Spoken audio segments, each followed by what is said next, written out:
لیکن ابھی جب آپ پڑھ رہے تھے تو آپ نے یہ بھی دیکھا کہ اس زبور میں ایک ٹیگ لائن ہے جو ہر مصرعے کے بعد ریپیٹ ہوتی ہے کہ اس کی شفقت ابدی ہے. اور جس لفظ کا اردو میں ترجمہ شفقت کیا گیا، انگریزی میں اس کو لو کہا گیا. لیکن اگر میں عبرانی زبان میں جا کر دیکھوں تو وہاں لکھا ہے خسداؤ،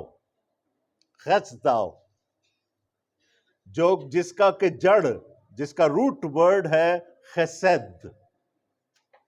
اس کو لکھتے تو ہیں HESED لیکن پروناؤنس ہوتا ہے خسد. اور خسد کے معنی ہے ترس، رحم. یعنی جہاں پر ہم نئے عہد نامہ میں یسوع کو دیکھتے ہیں، اس نے کبھی کسی معذور کو دیکھا تو اس کا دل خسد سے بھر گیا، ترس سے بھر گیا، رحم سے بھر گیا. اس نے ایک بھیڑ کو دیکھا جس کے بارے میں اس کو لگا کہ ان کا کوئی چرواہا نہیں ہے، تو لکھا ہے اس کا دل ترس سے بھر گیا. لیکن پرانے عہد نامہ میں اس کے لیے جو لفظ استعمال ہوا ہے وہ خسد ہے. اور خسد کا اگر میں یونانی ایکویولنٹ لوں، یعنی یہ تو عبرانی کا لفظ ہے نا خسد، اگر میں دیکھوں کہ اس کا یونانی میں، چونکہ نیا عہد نامہ یونانی میں لکھا گیا، تو وہ ہے خیرس.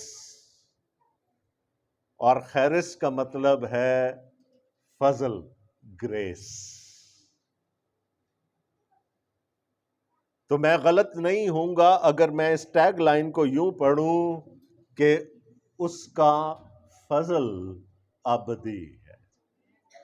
ہم بڑے اطمینان کے ساتھ کہہ دیتے ہیں کہ پرانے عہد نامے میں تو فضل ہے ہی نہیں. لیکن اگر آپ پرانے عہد نامہ کو غور سے پڑھیں گے تو جگہ جگہ خسد کا ذکر آپ کو ملے گا. اس کا ترجمہ مہربانی بھی ہوا، ترس بھی ہوا، رحم بھی ہوا، لیکن اس کے اصل معنی جو ہیں وہ فضل کے ہیں.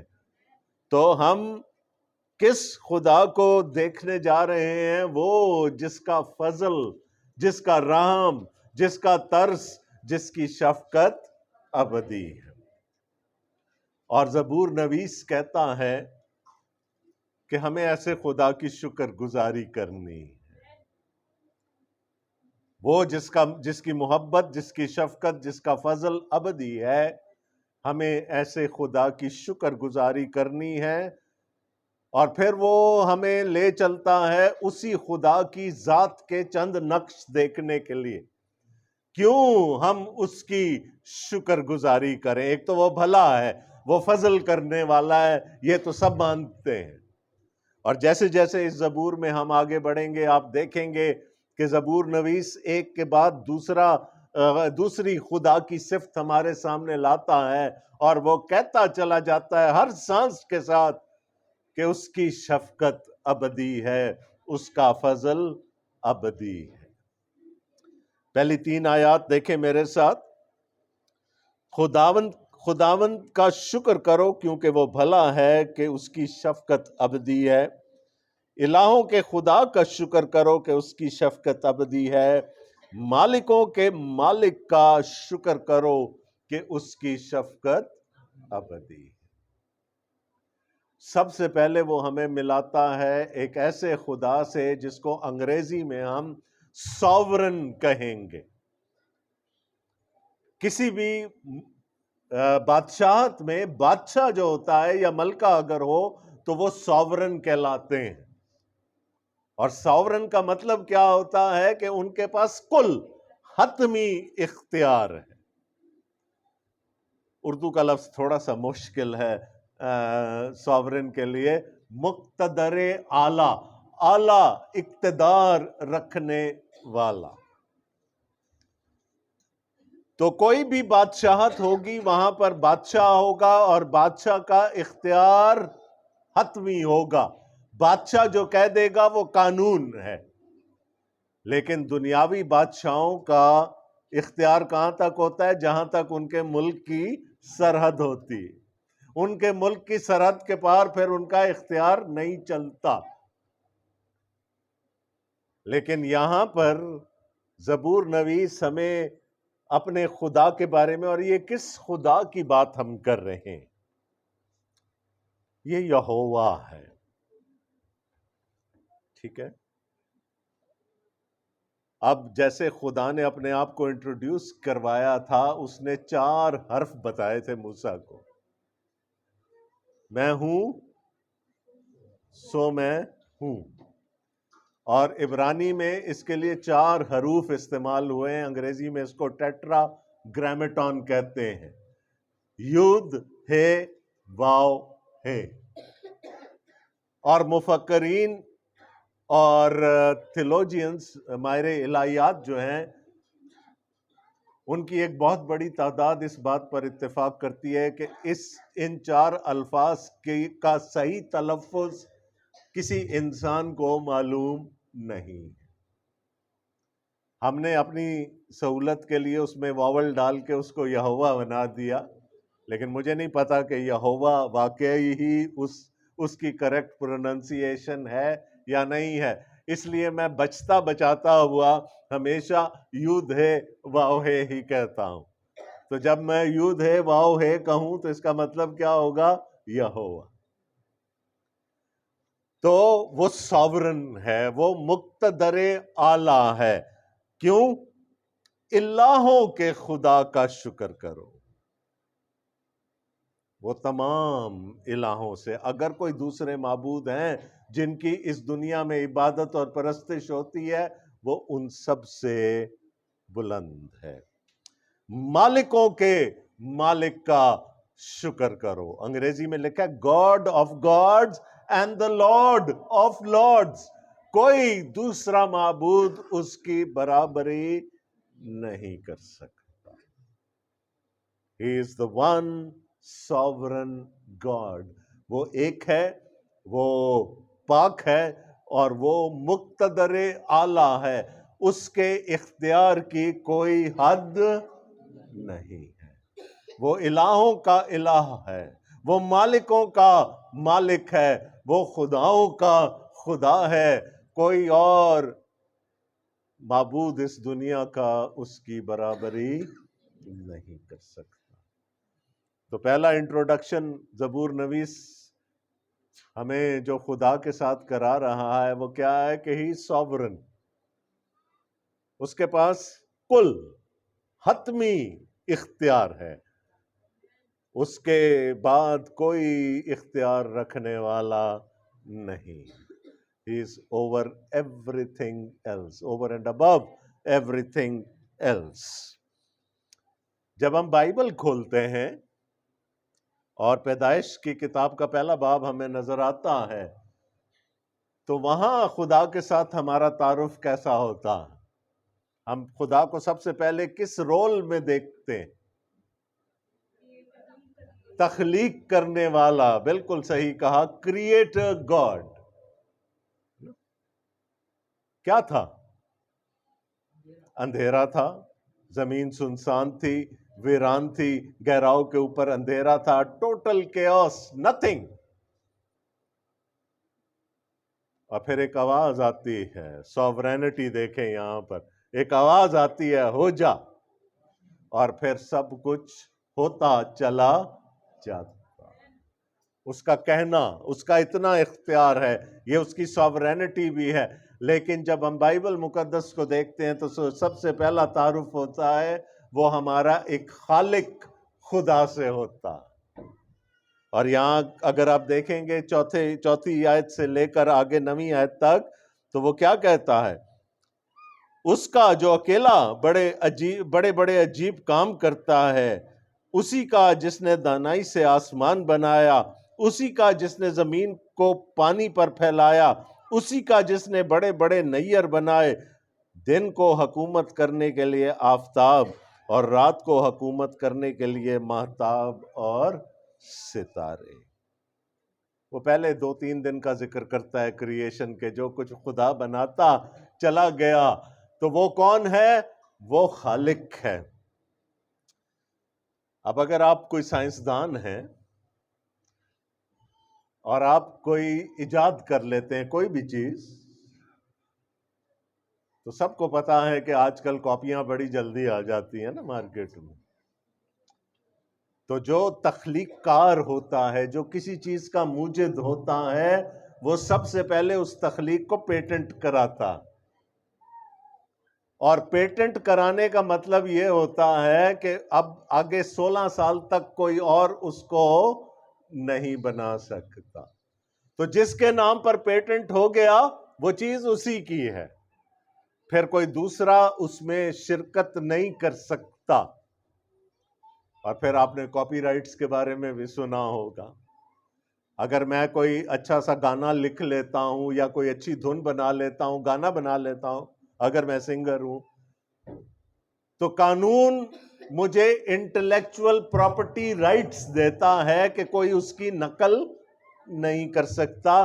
وہ میری تخلیق ہے، وہ میرے نام سے پہچانی جائے گی. اگر کوئی کرے گا تو پھر اس کو میں عدالت میں گھسیٹ سکتا ہوں. آپ یوٹیوب پر اکثر کوئی پروگرام دیکھتے ہیں، آواز میوٹ ہو جاتی ہے. کیوں؟ کیونکہ اس وقت کوئی ایسا گانا بج رہا ہوتا ہے یا کوئی ایسی چیز چل رہی ہوتی ہے جس پر کسی اور کا حق ہوتا ہے، تو وہ وہاں سے اس آواز کو ہی ختم کر دیتے ہیں. تو اس کائنات کا پیٹنٹ کس کے پاس ہے؟ پھر خدا کے پاس ہے نا. اس کائنات کے انٹلیکچول پراپرٹی رائٹس کس کے پاس ہے؟ پھر تو جو خالق ہوتا ہے بائی ڈیفالٹ وہ مالک بھی ہوتا ہے. تو جب ہم خالق کی بات کر رہے ہیں تو ہمارا خدا جو ہے وہ مالک بھی ہے. اور اس نے کیسے تخلیق کیا اس پوری کائنات کو؟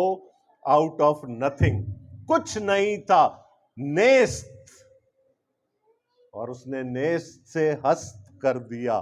اس نے جہاں کچھ نہیں تھا وہاں سب کچھ بنا کر کھڑا کر دیا. یہ اس قسم کا خالق ہے. اور کیوں ایسا کر سکتا ہے وہ؟ کیونکہ وہ ساورن، اس کی مرضی پاک ہے اور صرف اسی کی مرضی چلتی ہے. اس کا اقتدار کامل ہے اور کوئی اس کے اختیار کے سامنے کھڑا نہیں ہو سکتا. تو یہ ہو گیا خالق خدا. اور میں نے کہا جو خالق ہے پھر وہ مالک بھی ہے. اب آ جائیے اگلی صفت. اچھا چلیں، ہم بائبل مقدس پڑھ رہے ہیں نا، پہلا باب پڑھ لیا، دوسرا باب پڑھ لیا. خدا ہمیں خالق کی حیثیت سے نظر آ رہا ہے. تیسرے باب میں خدا کی کون سی صفت ہمارے سامنے ابھر کر سامنے آتی؟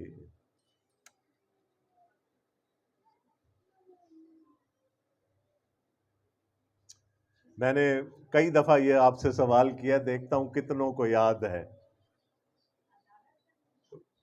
بائبل کے خدا کو اگر ایک لفظ میں بیان کرنا ہو تو وہ لفظ کیا ہوگا؟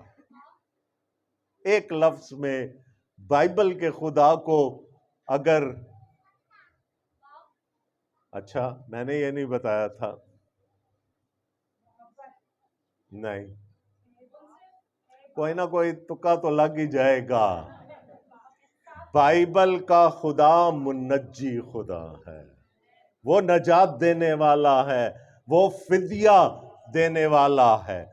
دوسرے باب میں پیدائش کے خدا نے اعلان کر دیا تھا کہ جس روز تو نے اس درخت کا پھل کھایا تو مرا. لیکن تیسرے باب میں دیکھتے ہیں نہ آدم مرا اور نہ ہوا مری. کیا ہوا؟ یہ کون سا خدا ہے؟ یہ بچانے والا خدا ہے. تو تیسرا باب میں ہمارا تعارف ایک بچانے والے خدا کے ساتھ ہوتا ہے، ایک فدیہ دینے والے خدا کے ساتھ ہوتا ہے، ایک ریڈیمر خدا کے ساتھ ہوتا ہے. لیکن زبور نویس ایک اور واقعے کو یہ بیان کرنے کے لیے استعمال کرتا ہے، اور وہ واقعہ ہے، وہ کہانی ہے، نہایت ہی خوبصورت کہانی خروج مصر کی. اب دیکھیں 10ویں آیت سے،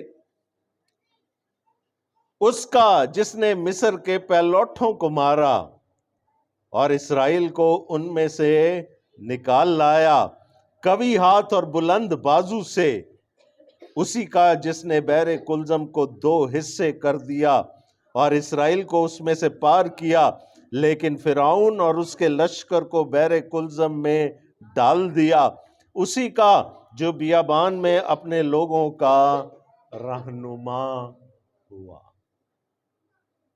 تو بائبل کا خدا بچانے والا خدا ہے۔ کہاں تھے بنی اسرائیل؟ ملک مصر میں تھے، غلامی کی زندگی گزار رہے تھے، ان سے بیگار لی جاتی تھی، رات دن اپنے خداوند کے حضور آہ و نالہ کرتے تھے، اور پھر خداوند اپنے زور بازو سے ان کو نکال کر لے آیا۔ جنگ جنہ دی لڑدا یہوہ، لے آیا خدا ان کو نکال کر، اور ساتھ میں اس نے مصریوں کی عدالت بھی کر دی۔ بچا لیا نا اس نے۔ خدا نے موسیٰ کو اپنے پاس بلایا کوہ سینا پر، کوہ ہورب پر، اور اس کو کہا کہ تو جا ملک مصر جا۔ جانا چاہتا تھا موسیٰ؟ مفرور تھا نا، مار کے آیا تھا ایک مصری کو، تو جانا چاہتا تھا؟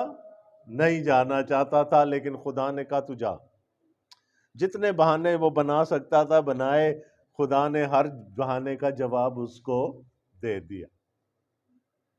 تو آخر میں کہتا ہے خدا سے، وہ جن کے پاس تو مجھے بھیج رہا ہے، میں کیا کہوں گا کہ کس نے مجھے بھیجا ہے؟ تو خدا نے کہا تو بنی اسرائیل کو کہنا، یودھ ہے واو ہے نے، میں جو ہوں سو میں ہوں نے مجھے بھیجا ہے۔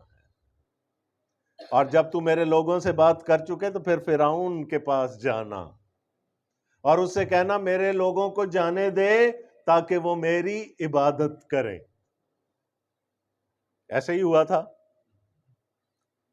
جیسے تیسے کر کے موسیٰ چلا گیا۔ اپنے لوگوں کو تو اس نے کنونس کر دیا، خدا کے لوگوں کو کنونس کر دیا۔ اب جب فرعون کے پاس جانے کی باری آئی، ہارون ساتھ ہے، فرعون کو کہتا ہے مجھے یود ہے واو ہے نے بھیجا ہے۔ فرعون کہتا ہے کون ہے؟ میں تو اس کو نہیں جانتا، ہے نا؟ ایسا ہی ہوا، اور حق بجانے میں بالکل کوئی جھوٹ تو نہیں بولا اس نے، وہ تو نہیں جانتا یود ہے واو ہے کون ہے، کیونکہ بنی اسرائیل کے لیے تو خدا نے کہا تھا ان کو کہنا جو ابراہم کے خدا، اسحاق کے خدا اور یعقوب کے خدا نے مجھے بھیجا ہے۔ فرعون نے کہا میں تو یود ہے واو ہے کو نہیں جانتا، وہ کون ہے؟ تو خداوند نے کہا چل ٹھیک ہے، پھر میں کراتا ہوں اپنا تعارف تجھ سے، ہے نا؟ تو نہیں جانتا نا، جان جائے گا۔ ایک کے بعد ایک پوری 10 آفتیں بھیجی مصر پہ، اور کتنی دفعہ فرعون اور اس کے سارے وزراء اور مشیر جو تھے وہ کہنے پر مجبور ہو گئے کہ یود ہے واو ہے سے بڑا خدا کوئی نہیں ہے، لیکن پھر اپنے دلوں کو سخت کرتے گئے۔ آخر میں کیا ہوا؟ خدا اپنے لوگوں کو وہاں سے نکال کر لے آیا، لیکن اس سے پہلے ایک اور کام ہوا، عجیب کام۔ خدا نے مصریوں کے دلوں کو موم کر دیا بنی اسرائیل کے لیے۔ ہاں جی، یہ ساڈے پانڈے بھی لے جاؤ تے زیور بھی لے جاؤ تے جو کچھ چاہیے جے لے جاؤ، کیا کہ نہیں؟ سب کچھ دے دیا۔ وہ قوم جو بیگار لیتی تھی ان کا دل بدل دیا خدا نے۔ تو ہے کہ نہیں ساورن گاڈ؟ صرف یہودیوں کا تے عیسائیاں دا خدا تے نہیں نا، اس کائنات کا خدا ہے۔ وہ اپنا مقصد، اپنی ساورن مرضی کسی سے بھی پوری کروا سکتا ہے۔ اور ہم نے دیکھا ایک ہی رات میں خدا بنی اسرائیل کو وہاں سے نکال کر لے آیا۔ مصر کی فوج پیچھے پیچھے ہے، اسرائیلی پار ہو گئے، اسی پانی میں مصری مر گئے۔ چلے مجھے ایک اور بات بتائیں، ابھی ابھی پانی دو حصے ہو گیا ہے نا، پانی دو حصے ہو گیا، ہم سب پڑھتے ہیں، ایمان ہے ہوا تھا۔ وہ جو نیچے جو زمین نہ آئی، اس پہ چلنا آسان ہوگا؟ کیا ہوگا اس پہ؟ جی پتھر تو چھوڑیں، کیچڑ، کائی، اس پہ کوئی چل سکتا ہے؟ تو نہ صرف پانی دو حصے ہو گیا، وہ نیچے کی زمین بھی خشک ہو گئی۔ ہے ایسا ساورن خدا کوئی اور؟ اپنے لوگوں کو وہاں سے گزار کر لے آیا۔ تو ایک بڑا کام نہیں کیا، وہ کہتا ہے بڑے بڑے کام جو کر رہا، شکر کرو اسی سے۔ تو وہاں سے وہ اپنے لوگوں کو نکال کر لے آیا۔ تو ہمارا تیسرا تعارف کس خدا کے ساتھ ہوا؟ وہ خدا جو بچانے والا ہے، وہ جو چھڑانے والا ہے، وہ جو خود اتر کے بچاتا ہے، جس نے ملک مصر سے اپنے لوگوں کو بچا کر نکال لایا، جو ہم اس خدا سے مل رہے ہیں۔ تو ابھی تک خدا کی کتنی صفات ہم نے دیکھی؟ پہلی بات، وہ ساورن ہے، مقتدر اعلی ہے۔ دوسری بات، وہ خالق ہے، اور اگر خالق ہے تو پھر مالک بھی ہے۔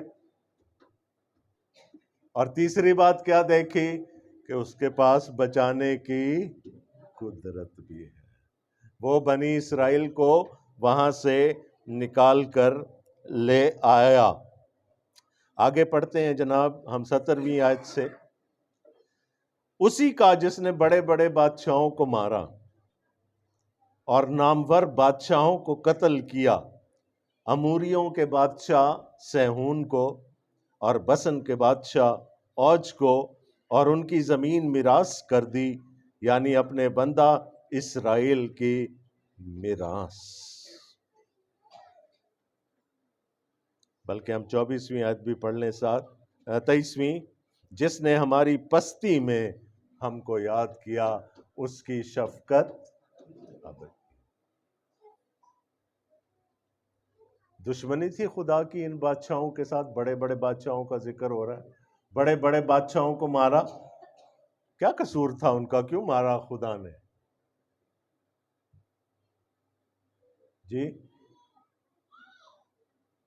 کوئی آتی ہے بات ذہن میں؟ اوج کا ذکر آ گیا یہاں پر، سیہون کا ذکر آ گیا، کیوں مارا خدا نے ان کو؟ اور یہ بادشاہ کہاں کے تھے؟ یہ ملک کنعان کے بادشاہ تھے نا۔ خدا نے ان کو مارا، کیوں مارا؟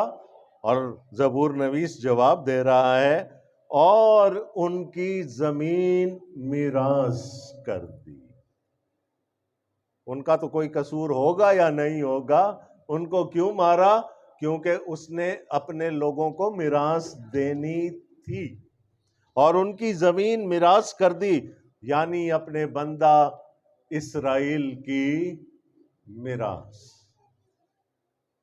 یہ عہد یا یہ وعدہ خدا نے کس کے ساتھ کیا تھا کہ یہ زمین میں تیری اولاد کو دوں گا؟ ابراہم کے ساتھ۔ اور اب وہ اپنا عہد پورا کرنے جا رہا ہے۔ اس عہد کو پورا کرنے کے لیے راستے میں جو بھی رکاوٹ آتی ہے اس کو وہ ہٹا دیتا ہے، چاہے وہ بڑے سے بڑا بادشاہ ہی کیوں نہ ہو۔ تو چوتھا تعارف زبور نویس ہم سے کس خدا سے کرا رہا ہے تو وہ یود ہے، واو ہے، لیکن یہاں اس کی کون سی صفت سامنے آ رہی ہے؟ وہ عہد کا خدا ہے، وہ وفادار خدا ہے۔ شاید ان کو تو یاد بھی نہیں تھا نا، جو بنی اسرائیل جو ملک مصر میں تھے، ان کو تو یاد بھی نہیں ہوگا کہ ابراہم کے ساتھ، ہمارے دادے کے ساتھ اس نے کوئی عہد کیا تھا۔ تو لوگ تو بھول سکتے ہیں، خدا اپنے عہدوں کو نہیں بھولتا۔ یرمیہ 31 اگر آپ پڑھیں تو وہاں لکھا ہے، اور ان دنوں کے بعد میں اسرائیل کے گھرانے اور یہودا کے گھرانے کے ساتھ ایک نیا عہد باندھوں گا۔ یرمیہ 31 ٹھیک ہے؟ اس عہد کی طرح نہیں جو میں نے ان کے باپ دادا سے بیابان میں باندھا تھا، جس کو تمہارے باپ دادا نے توڑ دیا۔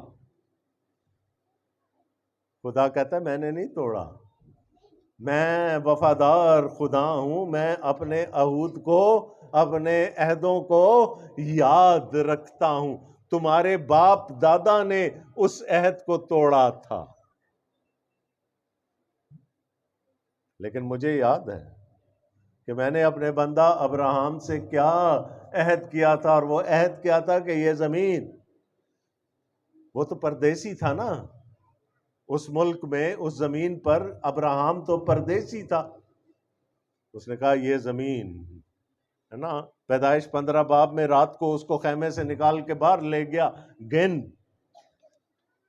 اگر آسمان کے ستارے گن سکتا ہے تو پھر تیری اولاد بھی اتنی ہی ہوگی، اور یہ زمین جہاں تو پردیسی ہے میں تیری اولاد کو دوں گا۔ تو راستے میں سہون آیا، اس کو مار دیا، راستے میں اوج آیا، اس کو مار دیا، کیونکہ خدا نے اپنا عہد پورا کرنا تھا۔ اس بات سے ہمیں کوئی حوصلہ ملتا ہے؟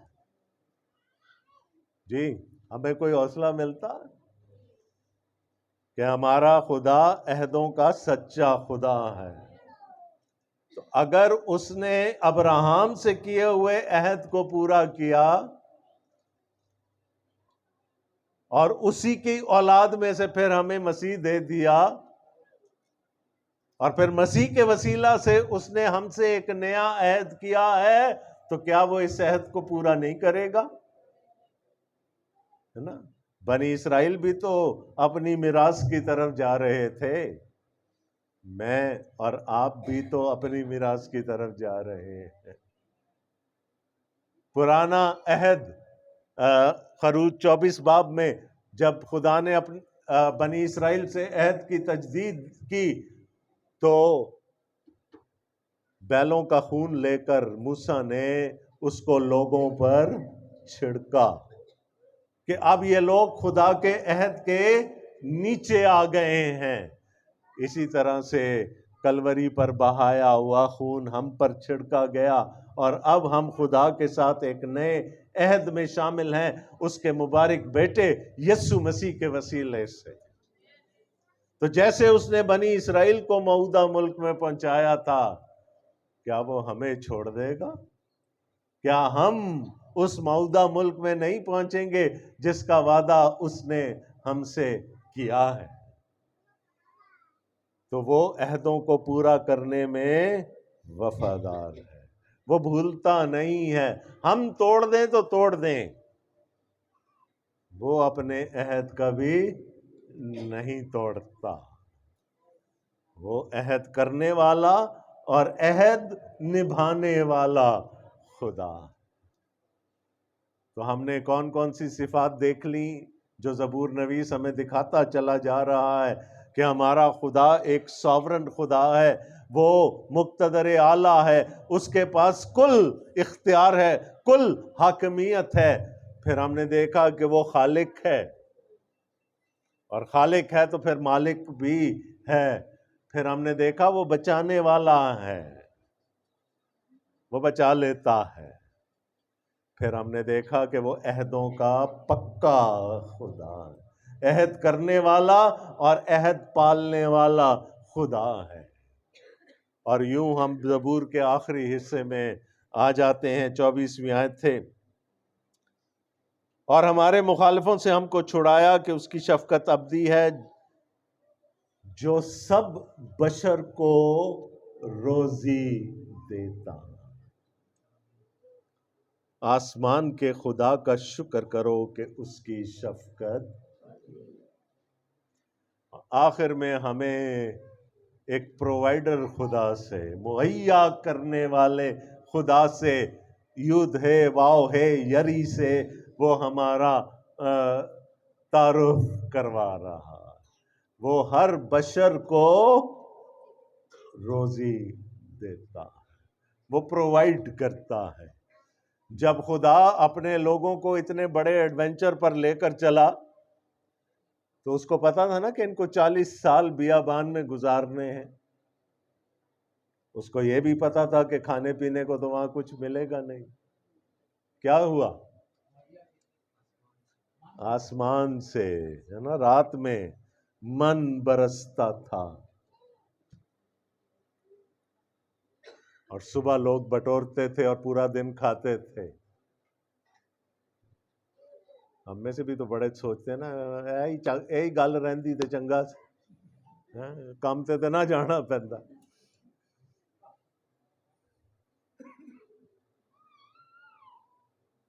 پانی نہیں ہے،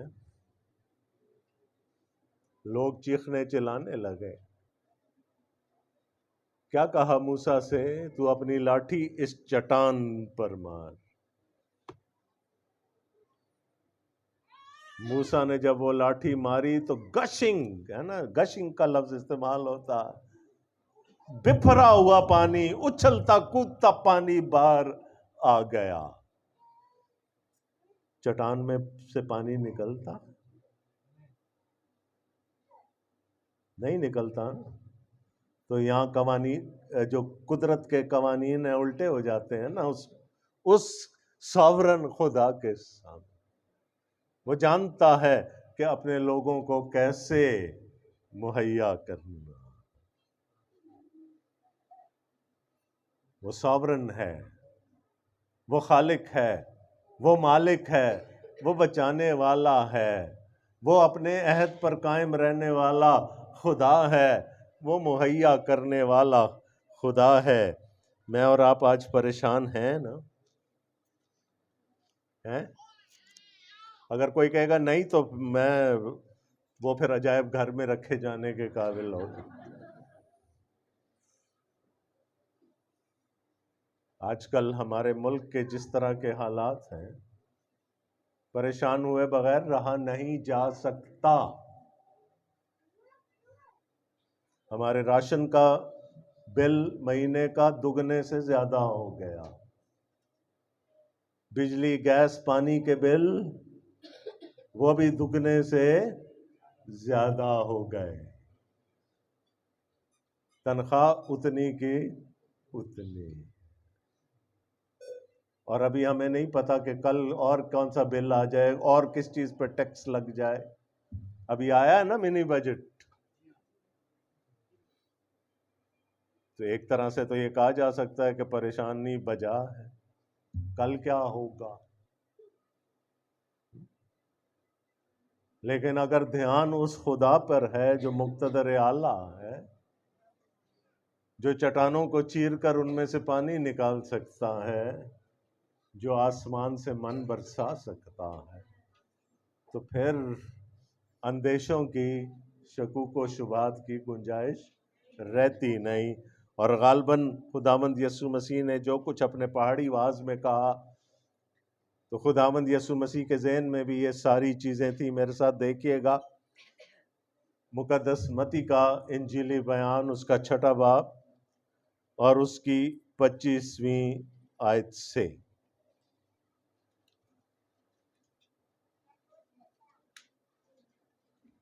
دیکھیں وہ اتنا بلند خدا ہے، سوورن ہے نا، بلندیوں پہ رہنے والا خدا ہے، لیکن ایک چھوٹے سے کیڑے کی بھی فکر رکھتا ہے جو اس زمین پر۔ یہاں پر جنگلی سوسن کا ذکر ہوا، چڑیوں کا ذکر ہوا، ٹھیک ہے۔ آپ 25ویں آیت دیکھیں، اس لیے میں تم سے کہتا ہوں کہ تم اپنی جان کی فکر نہ کرنا کہ ہم کیا کھائیں گے یا کیا پئیں گے، اور نہ اپنے بدن کی کہ کیا پہنیں گے، کیا جان خوراک سے اور بدن پوشاک سے بڑھ کر نہیں۔ ہوا کے پرندوں کو دیکھو کہ نہ بوتے ہیں، نہ کاٹتے، نہ کوٹھیوں میں جمع کرتے ہیں، تو بھی تمہارا آسمانی باپ ان کو کھلاتا ہے، کیا تم ان سے زیادہ قدر نہیں رکھتے؟ اگر ہمیں واقعی ایمان ہے، ہم واقعی بھروسہ رکھتے ہیں اور توکل رکھتے ہیں اس ایک خدا پر جو مقتدر اعلیٰ ہے، جو خالق ہے، جو مالک ہے، جو بچانے والا ہے، جو اپنے عہد پر قائم رہنے والا ہے اور جو مہیا کرنے والا ہے، تو پھر یہ یسوع کی یہ باتیں ہمارے لیے معنی خیز ہو سکتی ہیں۔ 31ویں آیت سے دیکھیں، اس لیے فکر مند ہو کر یہ نہ کہو کہ ہم کیا کھائیں گے یا کیا پئیں گے یا کیا پہنیں گے، کیونکہ ان سب چیزوں کی تلاش میں غیر قومیں۔ کیوں؟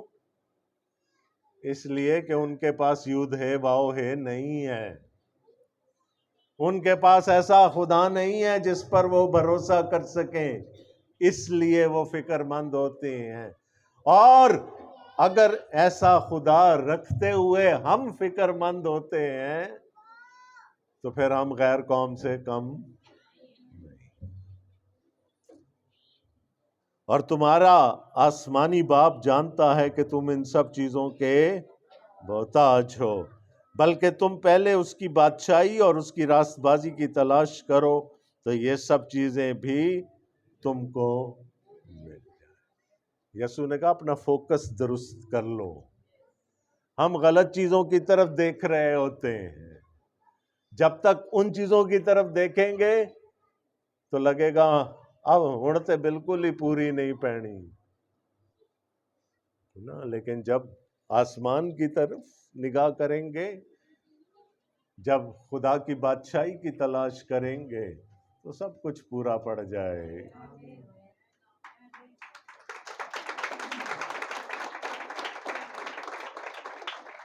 یسوع نے اپنے شاگردوں سے کہا جب بھیڑ تھی 5000 کی مردوں کی، تم ہی انہیں کھانے کو دو، ہے نا؟ انہوں نے کیا کیا؟ اپنے بوجھوں میں دیکھنا شروع کر دیا۔ ہاں جی، ساڈے کول تے اینا ہے ہی نہیں، وہ 6 مہینے دی تنخواہ لگ جانی انہاں نوں کھواندیاں کھواندیاں۔ یہی کہا تھا نا، اس لیے کہ وہ اپنی جیبوں میں دیکھ رہے تھے۔